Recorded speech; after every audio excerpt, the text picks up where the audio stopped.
Syekh Yusuf lahir tahun 1626 di Goa, Sulawesi Selatan. Ayahnya Abdullah bukan bangsawan, tetapi ibunya Aminah, keluarga Sultan Alauddin. Dia dididik menurut tradisi Islam, diajari bahasa Arab, fikih, tauhid. Pada usia 15 tahun dia belajar di Cikoang pada seorang sufi, ahli tasawuf, mistik, guru agama, dan dai yang berkelana. Kembali dari Cikoang, Syekh Yusuf menikah dengan seorang putri Sultan Goa. Lalu pada usia 18 tahun, dia naik haji ke Mekah sekalian memperdalam studi tentang Islam. Di Makassar, dia naik sebuah kapal Melayu dan berlayar menuju Banten yang merupakan pusat Islam penting di Nusantara. Di sana bersahabat dengan seorang putra mahkota yang kelak memerintah sebagai Sultan Ageng Tirtayasa, penguasa agung terakhir dari Kesultanan Banten, juga kerajaan terakhir dari Nusantara yang dengan kapal-kapalnya melaksanakan perdagangan jarak jauh. Mengikuti rute perdagangan antar Nusantara zaman itu, Syekh Yusuf melanjutkan perjalanan ke Aceh, lalu ke Gujarat, India, tempat dia bertemu dengan Sufi Nuruddin Araniri, penasihat Sultan perempuan Safiyatuddin dari Aceh. Kemudian ke Yaman, akhirnya ke Mekah dan Madinah, bahkan sampai ke Damaskus dan Istanbul yang disebut dalam tambu-tambu Melayu sebagai negeri Rum. Bila dipikir sangat lamanya waktu perjalanan dengan kapal layar atau dengan kafilah unta zaman itu, maka sungguh mengagumkan kekuatan fisik dan mental Syekh Yusuf untuk berkelana sambil belajar tasawuf bertahun-tahun dalam tradisi seorang sufi. Sungguh menyenangkan di Mekah dia memperoleh ijazah dari tarekat Khalwatiyah. Diakui sebagai ilmuwan Islam yang berwibawa, dipandang sebagai guru agama oleh orang-orang Melayu Indonesia yang datang naik haji ke tanah Haramain. Dia menikah dengan putri Imam Syafi'i di Mekah yang meninggal dunia waktu melahirkan bayi. Sebelum pulang ke Indonesia, dia kawin lagi dengan seorang perempuan asal Sulawesi di Jeddah. Syekh Yusuf tidak kembali ke gua di mana agama sudah dilecehkan. Orang berjudi, mengadu ayam, meminum arak, menghidupkan lagi animisme tanpa ditindak secara tuntas oleh Sultan. Alih-alih dia menetap di Banten dan menjadi penasihat agama utama Sultan Ageng Tirtayasa. Sultan ini sangat anti VOC Belanda.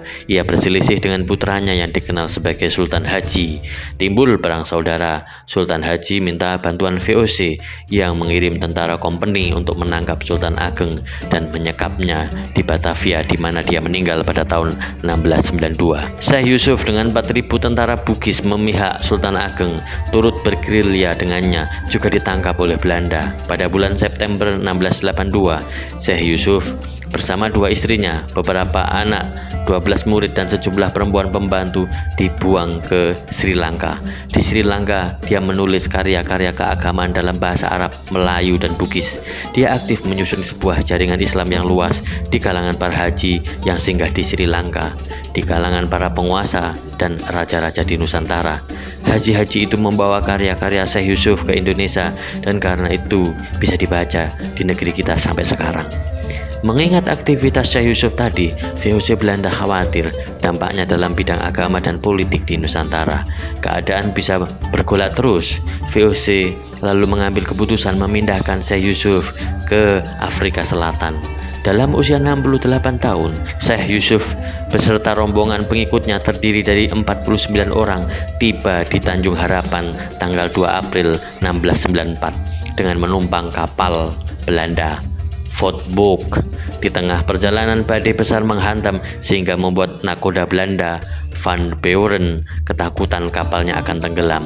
Tapi berkat wibawa dan karisma Syekh Yusuf, dia bisa tenang dan selamat sampai ke Tanjung Harapan. Akibat pengalaman tersebut, sang kapten memeluk agama Islam dan sampai sekarang keturunannya yang semua muslim masih ada di Afrika Selatan. Syekh Yusuf ditempatkan di desa pertanian di muara Erster River dengan tujuan supaya tidak bisa berhubungan dengan orang-orang Indonesia yang telah datang lebih dahulu. Lokasi itu di Cape Town, sekarang dikenal sebagai Makassar. Bersama ke-12 pengikutnya yang dinamakan imam-imam, Syekh Yusuf memusatkan kegiatan pada menyebarkan agama Islam di kalangan budak beliau dan orang buangan politik, juga di kalangan orang-orang Afrika hitam yang telah dibebaskan dan disebut sebagai Vrijwoorden. Menyampaikan syiar Islam, memelihara dan mempertahankan agama Islam di kalangan golongan muslim merupakan perhatian dan aktivitas Syekh Yusuf di Afrika Selatan.